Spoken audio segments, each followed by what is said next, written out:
All right, y'all, what's the deal? Welcome back to Free Our People Till It's Backwards, because people are free. So today I'm coming to y'all with another Testimony Tuesdays. And today we're basically going to be talking about people pleasing and being yourself, like my Testimony Tuesdays on that and the lesson behind that. So I'll first start off with the lesson because I feel like that's more important and kind of mix it in with the story. But basically, y'all, with people pleasing essentially is just doing things that you authentically wouldn't. And I say your authentic self, not the self that wants to be like your favorite celebrity, not the self that your parents told you to be, not the self that your friends want you to be, none of that. The self that God sees you as when no one's else in the room, the one that's you when you're all alone, on your best days, your happiest days, when you're just dancing around the room to your favorite music, when you're snorting, laughing, crying, laughing at the silliest things, when you're still playing Mancala, when you're doing crossword puzzles, when you're still interested in coloring. Like, these are things that make you authentically you, make you a one-of-one. Because when we start to try to be like other people or living outside of ourselves, not being yourself, people pleasing, going out your way, out of your body to do things for others, and you might not even be acting outside of your character. So like for me, this is where I get into my story. For me, my people pleasing journey, it started off as me becoming a whole different person, but I kind of talk about that more so in my video how I went to jail, just trying to be gang or hood, or because that's what I thought women liked, or that's what I thought was appeasing to most people, or how I could fit in. Not right. It led me down that route.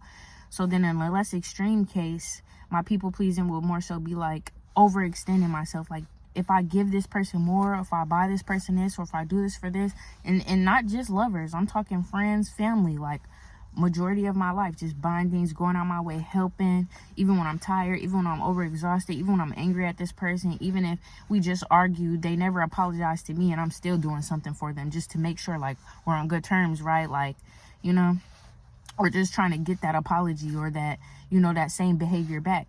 And in a way I kind of realized it's kind of, you know, manipulating a person, because, you know, that's not something they genuinely want to do. And I feel like with that, the blessing in being yourself and starting to be yourself, and, you know, of course, if you're like me and you naturally pour into others, have that boundary where, you know, if you know that you kind of need to be, everybody needs to be poured back into, but me so heavily for doing it so long, I know that one of the things that I look for in all of my relationships, whether it be platonic or romantic, is reciprocity.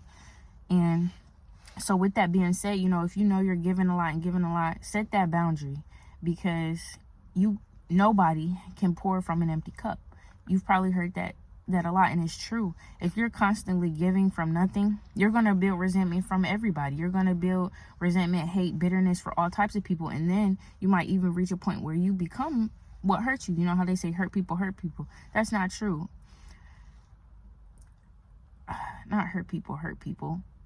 Toxic people hurt people. So if you become that toxicity, if you live in it and you decide not to make that choice to heal, you decide to not make that choice to grow, yes, you're then going to regress. You're then going to become toxic. You're going to close yourself off. You're going to be that person always taking and never giving, or you're going to self-sabotage the people that's, you know, are good for you or are good in your life. That one time they do something wrong, or that one time that they slip, you're going to cut the cords, or you're going to cut it loose, or you're going to regress into bad behaviors, or, you know, things that basically will end the relationship.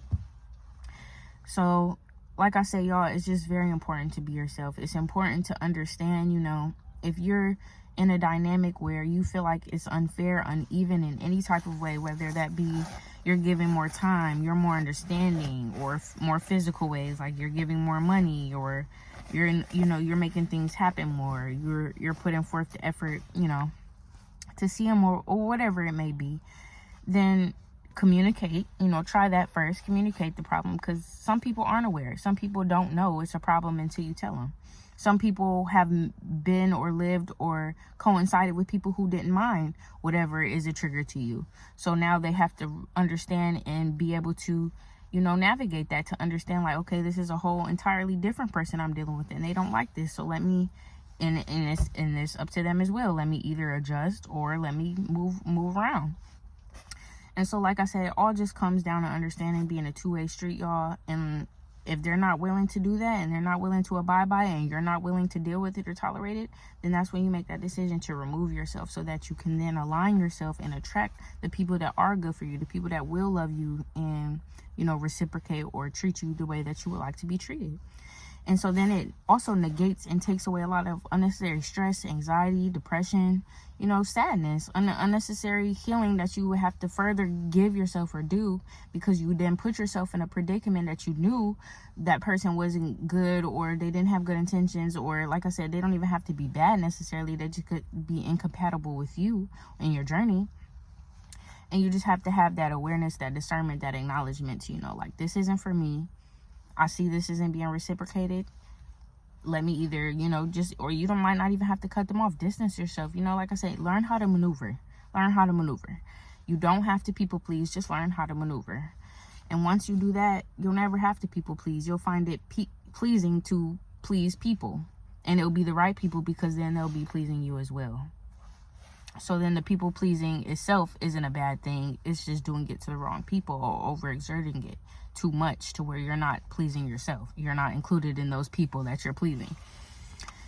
You know, it's just a journey, like, because guys, let me tell you, like I said, just overpouring, overdoing it, you can't win anybody's acceptance. You can't buy anybody's love. You can't force anybody to want you, to like you, to accept you. Everybody's gonna have something to say. Everybody's gonna judge you, and not everybody's gonna like you, because you don't like everybody. I'm pretty sure we've all heard or seen that quote as well.